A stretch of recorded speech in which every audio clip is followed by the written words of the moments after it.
الحمد لله وكفى وسلام على عباده الذين اصطفى أما بعد أعوذ بالله من الشيطان الرجيم بسم الله الرحمن الرحيم سنريهم آياتنا في الآفاق وفي أنفسهم حتى يتبين لهم أنه الحق سبحان ربك رب العزة عما يصفون وسلام على المرسلين والحمد لله رب العالمين اللهم صل على سيدنا محمد وعلى آل سيدنا محمد وبارك وسلم. کئی چیزوں کو انسان اپنی آنکھوں سے دیکھتا نہیں مگر نشانیوں سے پہچان جاتا ہے کہ معاملہ کیسے ہے. ایک آدمی گھر بند کر کے کہیں سفر پر گیا، جب واپس آیا تو دیکھا کہ کمرے کے دروازے کھلے ہوئے تھے، جو بیگ تھے وہ مسنگ تھے اور جیولری اس میں سے غائب تھی. آنکھ سے اس نے کچھ نہیں دیکھا، لیکن ان نشانیوں سے وہ سمجھ گیا کہ میرے گھر چوری ہو گئی ہے.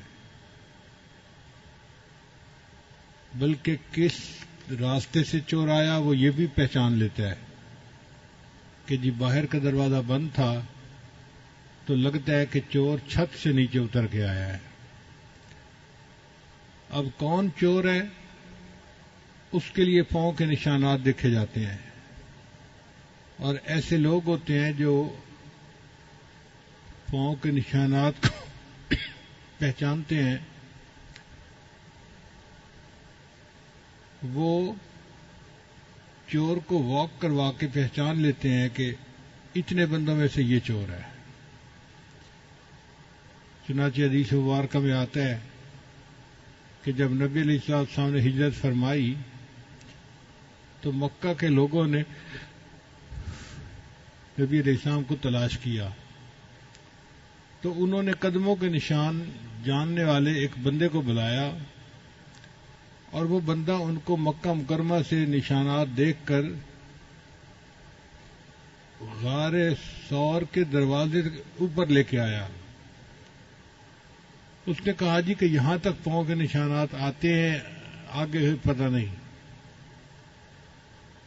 اب پہلی بات تو یہ تھی کہ وہ اگر یہاں تک آتے ہیں تو غار کے اندر بندہ ہونا چاہیے، مگر اللہ تعالیٰ نے غار کے دروازے پر ایک مکڑی کو جالا بنانے کا حکم دے دیا، اور ایک کبوتری نے اس میں انڈے بھی دے دیے. تو ان کفار نے جب دیکھا اس کے دروازے پر تو جالا لگا ہوا ہے، کبوتری نے انڈے دیے ہوئے ہیں، اس کا مطلب ہے کہ کوئی بندہ اس کے اندر داخل نہیں ہوا. سیدنا صدیق اکبر فرماتے ہیں کہ وہ لوگ اتنا قریب تھے کہ ہم ان کی آوازیں سن رہے تھے اور ان کے قدموں کو دیکھ رہے تھے. اگر وہ جھک کے دیکھتے تو شاید ہم تک ان کی نگاہ پہنچ جاتی، مگر اللہ نہیں چاہتے تھے، لہذا وہ نبی علیہ الصلوۃ والسلام کو نہیں دیکھ سکے. تو قدموں کے نشان سے اور باقی نشانیوں سے انسان معاملے کی حقیقت تک پہنچتا ہے. اب اللہ تعالیٰ اس کائنات کے خالق اور مالک ہیں، ہم ان کو آنکھ سے دیکھ نہیں سکتے، کان سے ان کی آواز سن نہیں سکتے، وہ ہمارے فہم و ادراک سے بھی بلند و بالا ہے، مگر نشانیوں سے اللہ کو پہچانا جا سکتا ہے. جو آیت مبارکہ قرآن مجید کی تلاوت کی گئی، اللہ تعالیٰ ارشاد فرماتے ہیں سنریہم آیاتنا، ہم ان کو عن قریب دکھائیں گے اپنی نشانیاں. فی الآفاق، آفاق کہتے ہیں جو انسان کے باہر کا جہان ہے. وفی انفسہم، اور ان کے اپنے اندر بھی. حتی یتبین لہم انہ الحق، حتیٰ کہ ان کے اوپر حق جو ہے وہ کھل کر واضح ہو جائے گا. اب یہ بات کی جا رہی ہے 1400 سال پہلے، جب سائنس کی بنیاد ہی نہیں پڑی تھی، دنیا ڈاکٹری کو نہیں جانتی تھی، سائنسی ترقی بالکل نہیں تھی۔ اس وقت قرآن مجید نے ایسی باتیں بتائیں جن کو آج کی سائنٹیفک دنیا تسلیم کرتی ہے، تو یہ اللہ تعالیٰ کی قدرت کی نشانیاں ہیں۔ قرآن مجید صداقتوں کا مجموعہ، سچائیوں سے بھری ہوئی جماعت، ultimate realities of the universe, اللہ نے کائنات کی صداقتوں کو قرآن میں اکٹھا کر دیا ہے۔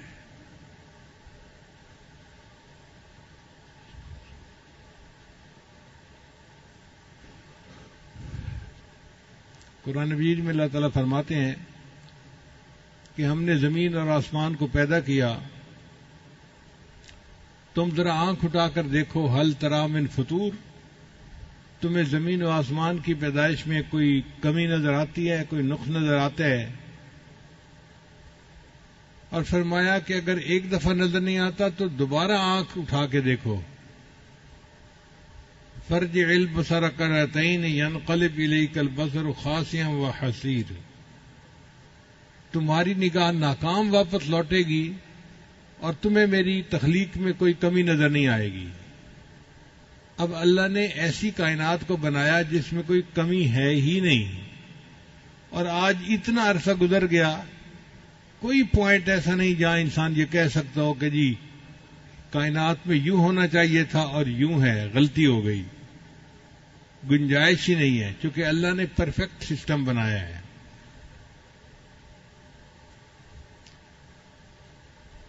اللہ تعالیٰ ارشاد فرماتے ہیں قرآن مجید میں، خلق الارض فی یومین، اللہ نے زمین کو 2 دن میں پیدا کیا۔ تو زمین کی پیدائش 2 دن میں ہوئی، پھر اللہ نے اس کے اندر برکت رکھی، فی 4 ایام، 4 دنوں کے اندر، یعنی کل زمین آسمان کی پیدائش میں 6 دن لگے، 2 دن زمین کو پیدا کرنے میں اور 4 دن اس کے اندر برکتیں رکھنے میں، زمین کے اندر کیمیکل کا تناسب متعین کرنا، اس میں سونے کی کانیں، کاپر کی کانیں، کوئلے کی کانیں، پتھر ہیں، پہاڑ ہیں، ہیرے جواہرات کے خزانے ہیں، اللہ نے اس میں 4 دن لگائے اس کو بنانے میں۔ اور کیسا اللہ نے بنایا یہ سسٹم کہ آج اربوں کھربوں سال گزر گئے ہیں زمین کو بنے ہوئے، سبزیاں اگتی ہیں، درخت اگتے ہیں، پھل اگتے ہیں، زمین کے نمکیات میں کوئی فرق نہیں آیا۔ ایسا کبھی نہیں ہوا کہ جی فلاں جگہ اب پوٹاشیم ختم ہو گیا ہے لہذا وہاں پر اب درخت نہیں اگ سکتے۔ کوئی 1-2 سال کی بات نہیں، اربوں کھربوں سال۔ سائنس کے حساب سے زمین 15 ارب سال پہلے بنی، تو 15 ارب سال سے اس کے اوپر درخت اگ رہے ہیں، مگر اللہ نے جو کیمیکل ہیں ان کا تناسب ایسے رکھا ہے کہ اس میں آج تک کوئی کمی نہیں۔ کوئی نہیں کہہ سکتا جی کہ نائٹروجن ختم ہو گئی لہذا اب پودے جو ہیں وہ اپنا پھل نہیں دے سکتے، یا پودے اپنا پھول نہیں دے سکتے، ایسا ہرگز نہیں ہے۔ اللہ کتنا بڑا ہے جس نے زمین کے اندر تناسب کو اتنا اچھا بنایا کہ آج اربوں سالوں کے بعد بھی زمین کے اوپر پھل اگتے ہیں، سبزیاں اگتی ہیں اور زمین کاشت کے قابل ہے۔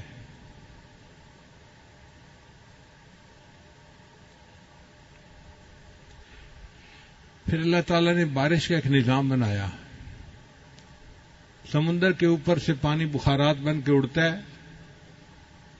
اور بادلوں میں جاتا ہے، اور بادل اس پانی کو لے کر پہاڑوں کے اوپر آتے ہیں، وہاں آ کر بارش برستی ہے۔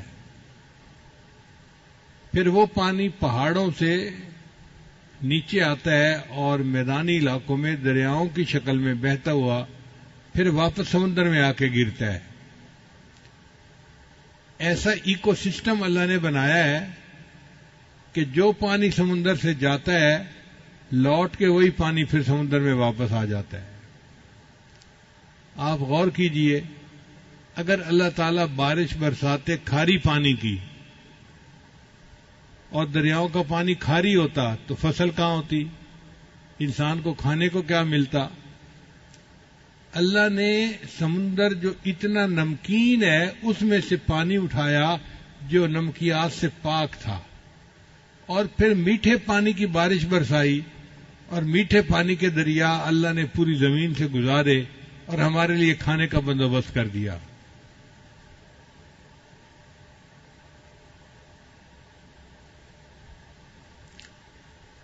کسی عارف نے کہا کھیتیاں سرسبز ہیں تیری غذا کے واسطے،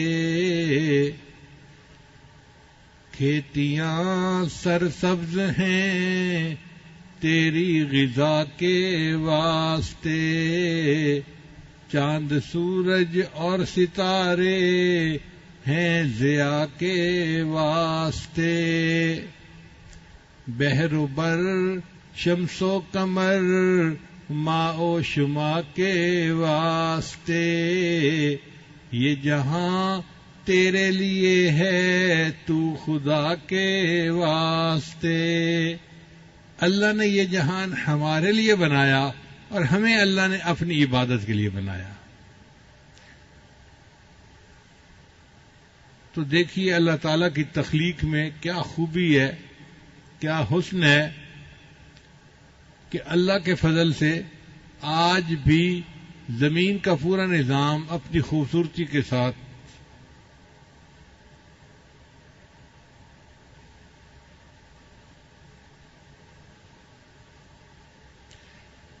پھر قرآن مجید میں اللہ تعالیٰ فرماتے ہیں وَمِن كُلِّ شَيْءٍ خَلَقْنَا زَوْجَيْنِ، ہم نے ہر چیز کے اندر جوڑا جوڑا بنایا ہے. یہ چند الفاظ ہیں، اس کے اندر بہت بڑی حقیقت ہے. اللہ فرماتے ہیں ہم نے ہر چیز میں جوڑا جوڑا بنایا، زمین اور آسمان جوڑا، مرد اور عورت جوڑا، نر اور مادہ کا جوڑا، دن اور رات کا جوڑا. ہر چیز میں آپ دیکھیں گے جوڑا جوڑا نظر آئے گا. حتیٰ کہ دنیا اور آخرت جوڑا. اور سائنس نے یہ تسلیم کیا کہ اگر دنیا میں میٹر ہے تو اینٹی میٹر بھی ہے، تو میٹر اور اینٹی میٹر یہ بھی جوڑا بن گیا.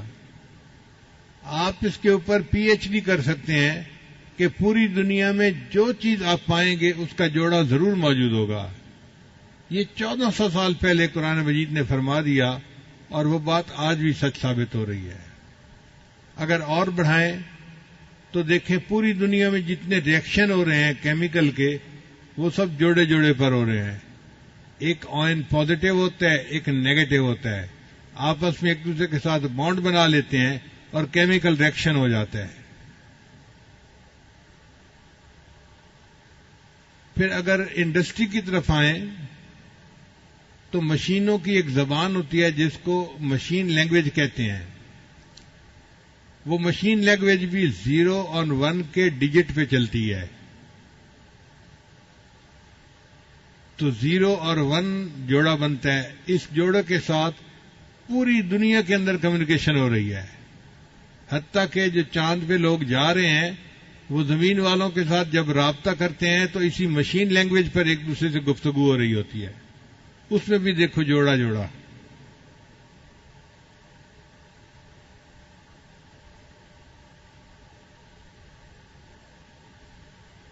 پھر اللہ تعالیٰ قرآن مجید میں فرماتے ہیں وَجَعَلْنَا مِنَ الْمَاءِ كُلَّ شَيْءٍ حَيٍّ، ہم نے پانی سے ہر چیز کو زندگی بخشی. یعنی جو چیز بھی دنیا میں زندہ ہے وہ پانی کی وجہ سے ہے. اور اب تو سائنس بھی تسلیم کرتی ہے کہ پانی سے زندگی کا آغاز ہوا اور پھر یہ سلسلہ آگے چلتا رہا. پچھلے دنوں ایک مشن مریخ کے اوپر بھیجا گیا تو دنیا کے مختلف ملک کے سائنسدان اکٹھے ہوئے کہ ہمیں کیسے پتہ چلے کہ مریخ کے اوپر زندگی ہے یا نہیں ہے. تو انہوں نے کہا اس کے لیے کوئی ہمارے پاس کرائیٹیریا ہونا چاہیے. کیا کرائیٹیریا ہونا چاہیے؟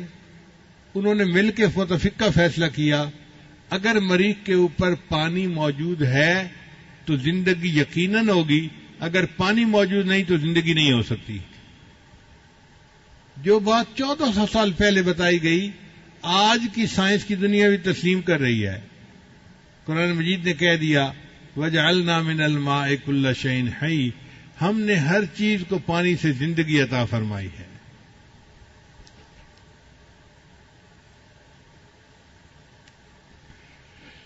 قرآن مجید میں ایک جگہ پر اللہ تعالیٰ کافروں کے دل کی ظلمت کا بیان کرتے ہیں کہ کافروں کے دل میں اس طرح اندھیرا ہے جیسے سمندر میں اندھیرا ہوتا ہے. جب سمندر میں ہائی ٹائیڈ ہو، مد و جزر بہت زیادہ ہو اور اوپر بادل ہو تو سمندر کے اندر اس وقت ویزیبلٹی زیرو ہوتی ہے. اتنا گھپ اندھیرا کبھی نہیں دیکھا گیا. عام حالات میں کوئی بندہ سمندر میں ڈائیو کرے تو اس کو 2-4 میٹر نیچے جا کے روشنی محسوس ہوگی، لیکن جب مد و جزر ہو اور اس کے اوپر بادل آئے ہوئے ہوں تو پھر روشنی پینیٹریٹ نہیں کر سکتی اور بالکل گھپ اندھیرا ہوتا ہے. ایک عرب ملاح تھا جہاز کا، اس کا ایک دوست بن گیا، فرانس کا آدمی تھا. جہازوں کا سفر کرنے کی وجہ سے ان کی آپس میں دوستی ہو گئی. اس عرب نے اس اپنے فرانسیسی دوست کو قرآن مجید کا انگلش ترجمہ دیا کہ آپ اس کو پڑھیں. اب وہ فرانسیسی دوست چونکہ پوری زندگی کوئی 35-40 سال سمندر میں گزار چکا تھا، اس کو سمندر کے بارے میں ایک ایک چیز کا پتہ تھا. وہ قرآن مجید کو پڑھتا گیا حتیٰ کہ ایک جگہ پر اس نے پڑھا کہ کافروں کے دل میں اس طرح اندھیرا ہوتا ہے فی بحر لجی یغشا موج من فوقہ موج من فوقہ سحاب. جیسے کہ سمندر میں اندھیرا ہوتا ہے جب لہروں کے اوپر لہریں آ رہی ہوتی ہیں، ہائی ٹائیڈ کا ٹائم ہوتا ہے اور اوپر بادل ہوتے ہیں. اس نے زندگی میں اس کا تجربہ خود کیا تھا. اس کو پتا تھا کہ واقعی اس حال میں گپ اندھیرا ہوتا ہے. جب اس نے اس آیت کو پڑھا تو اس نے اپنے عربی دوست سے پوچھا کہ مجھے یہ بتائیں کہ آپ کے پیغمبر اسلام نے سمندر کا سفر کتنی دفعہ کیا ہے؟ اس عربی دوست نے کہا کہ نبی علیہ السلام نے پوری اپنی مبارک زندگی میں سمندر کا سفر کیا ہی نہیں ہے. وہ کہنے لگا یہ ممکن نہیں کہ جس بندے نے سمندر کا سفر ہی نہ کیا ہو وہ سمندر کے اندر کی بات کو اتنا ایگزیکٹ اور صفائی کے ساتھ بیان کرے. لہذا اس نے کلمہ پڑھا اور وہ مسلمان ہو گیا.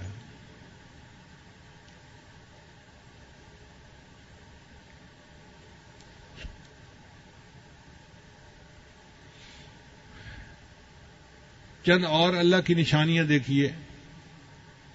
مرغابی سردیوں کے موسم میں ایک ملک سے دوسرے ملک کا سفر کرتی ہے اپنی غذا کی خاطر. چنانچہ ایک مرغابی کا چھوٹا سا پرندہ ہے جس کا وزن 400 گرام ہوتا ہے. 400 گرام کا مطلب آدھا کلو بھی نہیں ہے. چھوٹا سا پرندہ کبوتر جیسا. وہ امریکہ میں الاسکا ایک جگہ ہے برفانی، وہاں سے وہ اڑتا ہے اور نیوزی لینڈ جاتا ہے اور درمیان میں سمندر ہوتا ہے. وہ سمندر کے اندر زمین پہ اتر نہیں سکتا، پانی ہے. لہذا وہ جو اڑان بھرتا ہے تو 9 دن 9 رات مسلسل وہ اڑتا رہتا ہے. اب آپ غور کیجئے کہ چھوٹا سا پرندہ ہے، 9 دن 9 رات اڑتا ہے، نہ کھاتا ہے نہ پیتا ہے، نہ آرام کرتا ہے نہ نیند کرتا ہے، اور بغیر کسی آرام نیند کے کھائے پیے کے وہ 9 دن 9 رات میں 12,000 کلومیٹر کا سفر کر کے اپنی منزل پہ پہنچتا ہے۔ اس پرندے کو کس نے اتنا سفر طے کرنے کی قوت عطا فرمائی؟ اللہ نے عطا فرمائی۔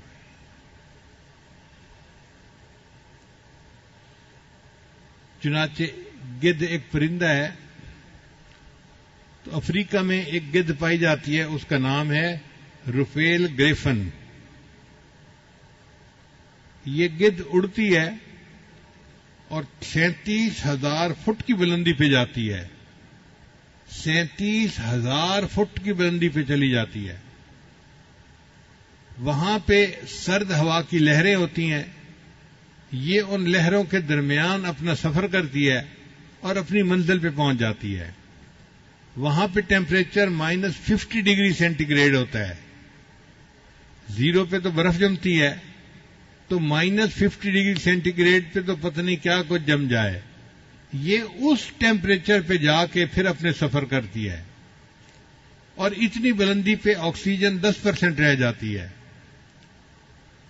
جو لوگ پہاڑوں پہ چڑھتے ہیں وہ 15-20 ہزار فٹ کی بلندی پہ جاتے ہیں، تو آکسیجن وہاں پہ 10% رہ جاتی ہے، 100 میں سے 10%، تو ان کو سلنڈر اپنے ساتھ لے کے جانے پڑتے ہیں۔ وہ اوپر جا کے سانس سلنڈر سے لیتے ہیں، اگر سلنڈر سے سانس نہ لیں تو دم گھٹ کے مر جائیں وہ۔ آپ بتائیے، اگر 15-20 ہزار کی بلندی پہ ان کو آکسیجن کی ضرورت پڑتی ہے، تو اس گدھ پرندے کو 37,000 فٹ کی بلندی پہ کون آکسیجن پہنچا رہا ہے؟ اور اس تھوڑے آکسیجن کے ساتھ یہ کمفرٹیبلی اڑتا ہے اور ہزاروں میل کا سفر کر کے اپنی منزل پہ پہنچتا ہے۔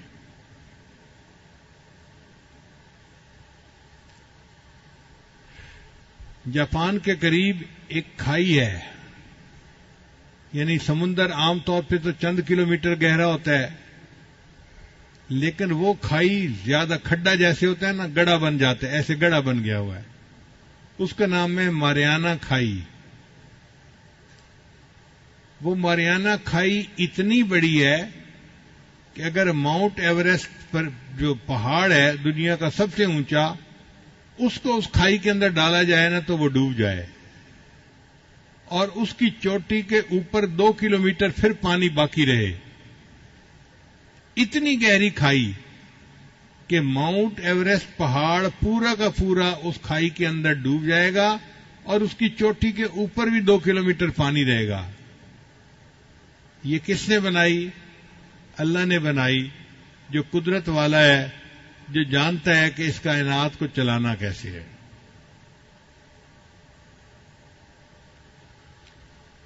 جب اللہ تعالیٰ نے فرعون کو پانی میں ڈبویا تھا تو ڈوبتے ڈوبتے فرعون نے دعا مانگی تھی کہ اے اللہ، میں موسیٰ اور ہارون کے رب پہ ایمان لایا، تو اللہ نے فرمایا کہ نہیں، آن اب دیر ہو گئی، اب تیرا ایمان قبول نہیں۔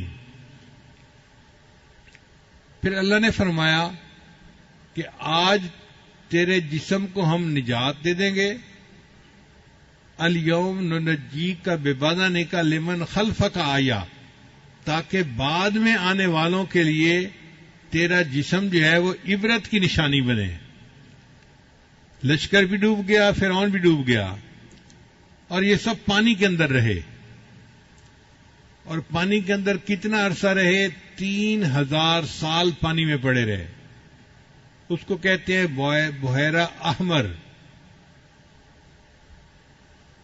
3,000 سال فرعون کی لاش پانی میں رہی۔ پھر جب دریافت کیا گیا تو فرعون کی لاش کو سائنسدانوں نے نکالا،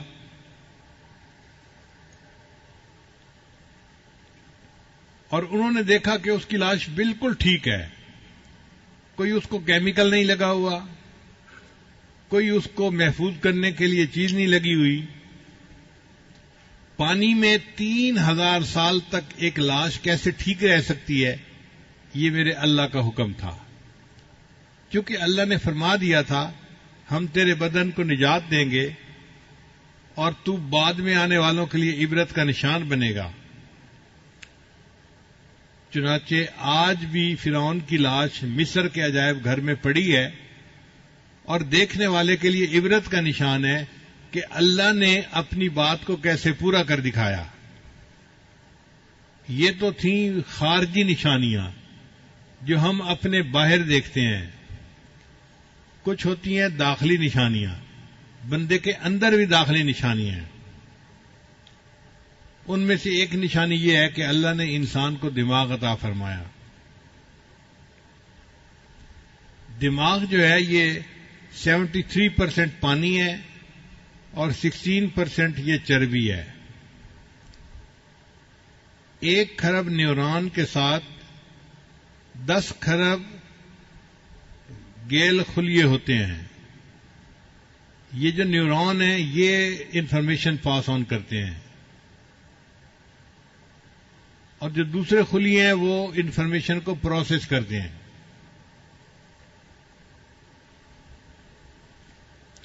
کتنا انفارمیشن کو پروسیس کرتے ہیں؟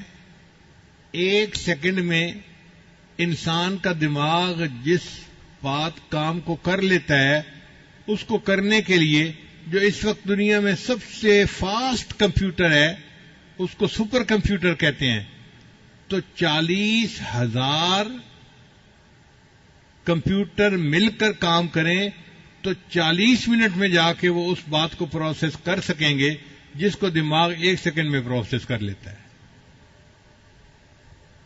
نہیں، سوری، میں نے غلط کہا، 80,000 سپر کمپیوٹر مل کر پروسیس کریں تو 40 منٹ میں اس کو پروسیس کر سکیں گے۔ اب بتائیے دماغ کی کتنی قوت ہے، 1 سیکنڈ میں وہ اتنی انفارمیشن پروسیس کر لیتا ہے کہ جس کو پروسیس کرنے کے لیے 80,000 سپر کمپیوٹر چاہیے اور ان کو بھی 40 منٹ لگیں گے اس کو پروسیس کرنے میں۔ انسان کا دماغ 10 واٹ کی بجلی سے چلتا ہے اور دماغ کی جو میموری ہے وہ 25 لاکھ جی بی ہے۔ آج کل تو 5-10 جی بی پہ ہی لوگ خوش پھرتے ہیں کہ جی بڑی میموری مل گئی، 10 جی بی مل گیا، 15 جی بی مل گیا۔ دماغ کی میموری 25 لاکھ جی بی ہے جو اللہ نے بنایا ہے۔ تو یہ دماغ اللہ کی نشانیوں میں سے ایک نشانی ہے۔ جتنا ہم اس پر غور کرتے ہیں ہمارا دل گواہی دیتا ہے کہ واقعی ایسے دماغ کو بنانے والا اللہ خود کتنا عقل مند ہوگا، وہ خود کتنی صفات کا حامل ہوگا۔ پھر اس کے بعد انسان کی آنکھ۔ انسان کی آنکھ کا قطر 1 انچ ہے اور آنکھ کا وزن 56 ملی گرام ہوتا ہے۔ ایک انسان کی آنکھ 1 کروڑ رنگوں کے درمیان امتیاز کر سکتی ہے، یعنی رنگوں کے 1 کروڑ شیڈ ہونا تو انسان کی آنکھ ان میں فرق کر سکتی ہے، یہ الگ ہے، یہ الگ ہے، یہ الگ ہے۔ آپ اندازہ کیجئے کتنا پریسیژن ہے آنکھ کا، 1 کروڑ شیڈز کے درمیان بھی فرق کر لیتی ہے۔ دنیا میں جو بڑے سے بڑا اچھا کیمرہ بنایا گیا تو اس کی ایکوریسی جو تھی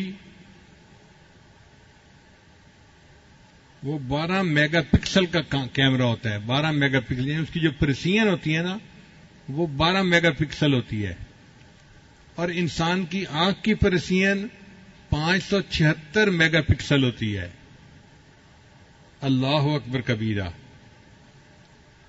ایک آنکھ میں 20 کروڑ سے زیادہ کام کرنے والے حصے ہوتے ہیں۔ آنکھ کے اندرونی پٹھے دن میں 10 لاکھ مرتبہ حرکت کرتے ہیں۔ ہمیں تو پتہ نہیں چلتا، لیکن ہماری آنکھ کبھی ادھر دیکھ رہی ہوتی ہے، کبھی ادھر، کبھی اوپر، کبھی نیچے، تو آنکھ ہل رہی ہوتی ہے۔ تو سائنسدانوں نے کہا کہ آنکھ کے اندر کے جو پٹھے ہیں وہ ایک دن میں 10 لاکھ مرتبہ حرکت کرتے ہیں، اور آنکھ تھکتی نہیں ہے کہ جی اب میری آنکھ تھک گئی ہے میں بند کر کے پڑا ہوا ہوں۔ اتنی حرکت کرنے کے باوجود بھی آنکھ جو ہے وہ اپنی حرکت کے لیے موجود ہوتی ہے، فریش ہوتی ہے۔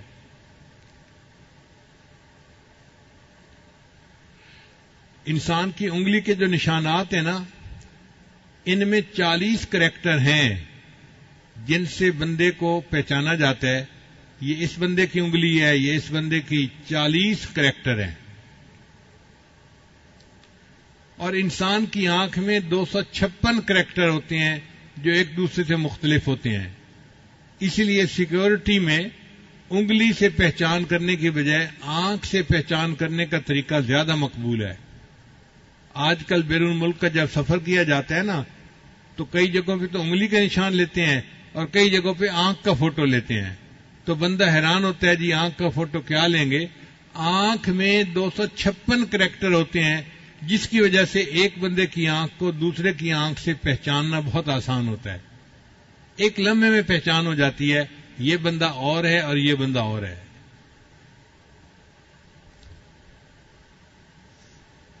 پھر انسان کے آنکھ کے درمیان میں ایک چیز ہے جس کو کورنیا کہتے ہیں، اس کو خون نہیں ملتا. پورے جسم کی ہر چیز کو خون ملتا ہے، اس کو خون کی ضرورت نہیں ہوتی.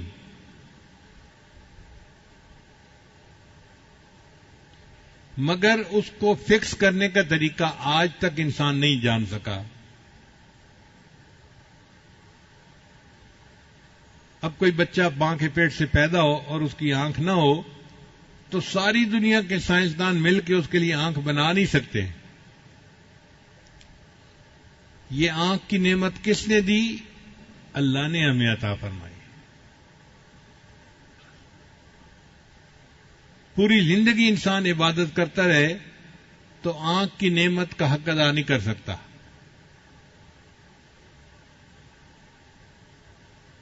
یہ کتنی بڑی نعمت ہے کہ ہم اپنی آنکھ سے اللہ کے گھر کو دیکھتے ہیں، نبی اسلام کے روضہ انور کو دیکھتے ہیں، اللہ کے قرآن کو دیکھتے ہیں، اللہ والوں کو دیکھتے ہیں، ماں باپ کو دیکھتے ہیں، اپنے پیارے بچوں کے چہروں کو دیکھتے ہیں.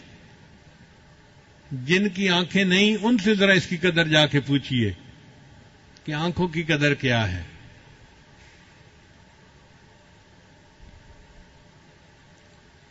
تو یہ آنکھ بھی اللہ کی نشانیوں میں سے ایک نشانی ہے. پھر ایک اور نشانی ہے انسان کا دل.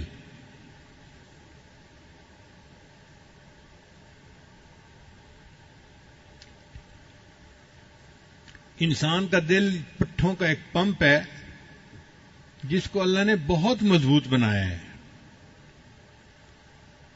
یہ انسان کے سینے میں چھاتی میں لیفٹ سائڈ پر ہوتا ہے. اسی لیے انسان کے 2 پھیپھڑے ہوتے ہیں، ایک رائٹ سائڈ کا ایک لیفٹ سائڈ کا. تو لیفٹ سائڈ کا پھیپھڑا تھوڑا سا چھوٹا ہوتا ہے بنسبت رائٹ سائڈ کے پھیپھڑے کے. وہ اللہ نے چھوٹا اس لیے بنایا کہ دل کو جگہ مل سکے اپنی حرکت کے لیے. اب یہ دل کا سائز تقریباً مٹھی کے برابر ہوتا ہے. جب بچے کی عمر 4 ہفتے ہوتی ہے نا، بچے کی عمر 4 ہفتے ہوتی ہے تو اس کا دل دھڑکنا شروع کر دیتا ہے. پھر اس وقت سے لے کے اس کی موت تک یہ دل نان سٹاپ دھڑکتا رہتا ہے. آپ بتائیں جس بندے کی عمر 100 سال ہے، 100 سال اس کا دل دھڑکتا رہا، کیا کوئی دنیا میں ایسی مشین ہو سکتی ہے جو نان سٹاپ 100 سال تک چلتی رہے اور اس میں کوئی خرابی نہ آئے؟ یہ اللہ نے ایسا دل بنایا جو ہر وقت خون کو پمپ کر رہا ہوتا ہے. چنانچہ ہر منٹ میں 1.5 گیلن خون پمپ کرتا ہے. جو عورت حاملہ ہوتی ہے تو اس کے خون کی مقدار 50% اللہ بڑھا دیتے ہیں، کیونکہ وہ خون اس کو بھی ملنا تھا اور اس کے ہونے والے بچے کو بھی ملنا تھا. کون بڑھاتا ہے یہ خون کی مقدار؟ اللہ بڑھاتے ہیں.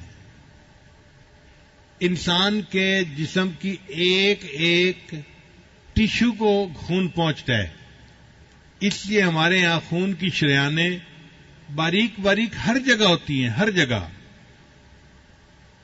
اگر شریانوں کی لمبائی کا اندازہ لگایا جائے اور ایک بندے کی شریانوں کو الگ الگ کر کے ان کو گانٹھ باندھ دی جائے تو ایک انسان کے جسم میں کل شریانوں کی لمبائی 1,60,000 کلومیٹر بنتی ہے. 1,60,000 کلومیٹر وائرنگ ہے جو انسان کے جسم میں استعمال ہوئی ہے، اور وہ ہر ٹیشو کو خون پہنچا رہی ہے۔ اب آپ بتائیے کہ دل کے اوپر کتنا بوجھ ہوتا ہوگا جو 1,60,000 میل کی مسافت تک خون پہنچا رہا ہے۔ انسان کا خون 30 سیکنڈ کے اندر دل سے نکلتا ہے اور پھر واپس آ جاتا ہے، سرکل پورا کر لیتا ہے پورے۔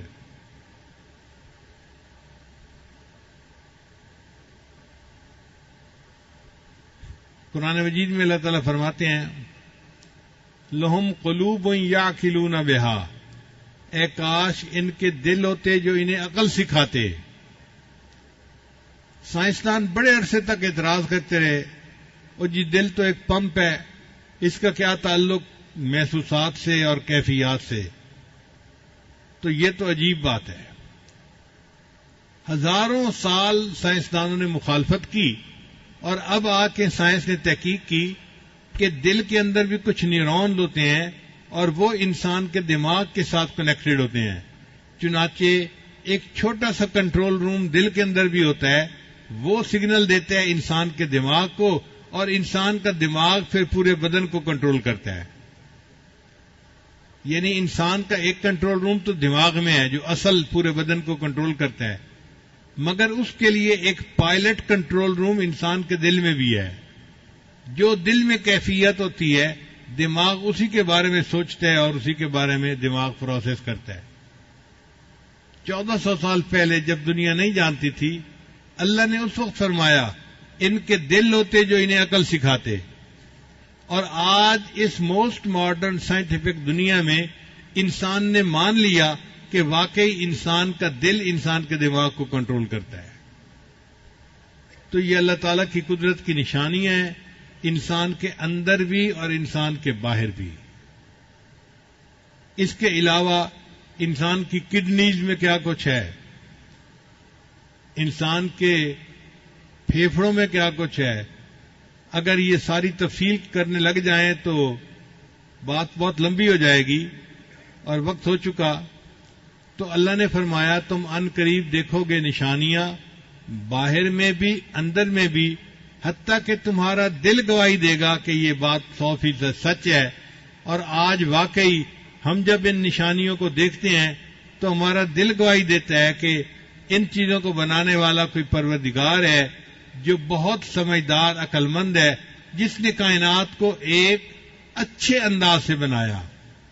سائنسدان اس کو کہتے ہیں انٹیلیجنٹ ڈیزائن، کہ جو کائنات کا ڈیزائن اللہ نے کیا ہے نا وہ بڑا ہی عقل مندی کا ہے۔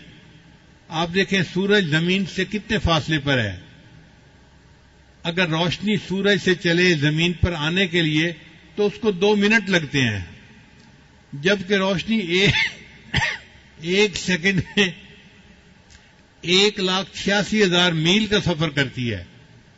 ایک سیکنڈ میں 1,86,000 میل کا سفر کرنے کے لیے کرنے والی تیز رفتار روشنی سورج سے زمین پر آنے کے لیے 2 منٹ لیتی ہے۔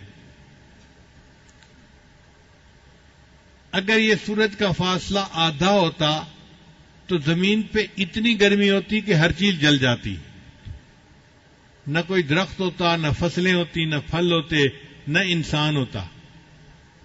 اور اگر یہ فاصلہ دگنا ہوتا تو زمین پہ اتنی ٹھنڈ ہوتی کہ ہر چیز جم جاتی، انسان زندگی گزار ہی نہ سکتا۔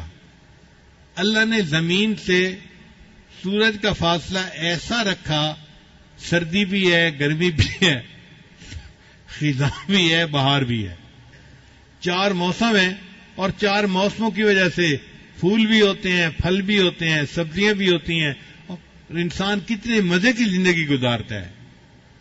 اب یہ فاصلے کا تعین کس نے کیا؟ اللہ نے کیا۔ تو اللہ فرماتے ہیں کہ ان قریب تم دیکھو گے نشانیاں آفاق میں بھی اور اپنے اندر میں بھی، حتیٰ کہ تمہارا دل گواہی دے گا کہ اللہ سچ ہے، اس کائنات کو بنانے والا اللہ ہے۔ اور واقعی ہم ان نشانیوں پر غور کر کے اس نتیجے پر پہنچتے ہیں کہ اے اللہ، آپ ہی نے اس کائنات کو پیدا کیا، آپ اس کے خالق ہیں، آپ اس کے مالک ہیں، اور آپ ہی اس کائنات کے نظام کو چلانے والے ہیں۔ ہم اللہ کی عظمت کو پہچانیں، اس کے گیت گائیں اور اسی کو مدد کے لیے پکاریں، اللہ سے قربت کا احساس پیدا کریں، قرآن شریف کو پڑھیں اور خوب جی بھر کے اللہ کی عبادت کریں جس نے ہمیں اتنی نعمتوں سے نوازا۔ ہمارا دل گواہی دیتا ہے ربنا ما خلقت ھذا باطلا، اے اللہ آپ نے اس چیز کو ایسے ہی پیدا نہیں کیا، سبحانک تو پاک ہے، فقنا عذاب النار، بس ہمیں جہنم کی آگ سے نجات عطا فرما دیجیے۔ شاعر نے کہا چاند تاروں میں تو مرغزاروں میں تو اے خدایا، کس نے تیری حقیقت کو پایا، چاند تاروں میں تو مرغزاروں میں تو اے خدایا، کس نے تیری حقیقت کو پایا، بحر اسیاں سے مولا بچا لے، دل کی کشتی ہے تیرے حوالے۔ بحر اسیاں سے مراد گناہوں کے سمندر سے، بحر اسیاں سے مولا بچا لے، دل کی کشتی ہے تیرے حوالے، تو ہی ستار ہے تو ہی غفار ہے اے خدایا، کس نے تیری حقیقت کو پایا۔ اللہ تعالی ہمیں اپنی معرفت عطا فرمائے اور پوری زندگی اللہ کی بندگی والی زندگی ہمیں عطا فرمائے۔ وآخر دعوانا ان الحمد للہ رب العالمین۔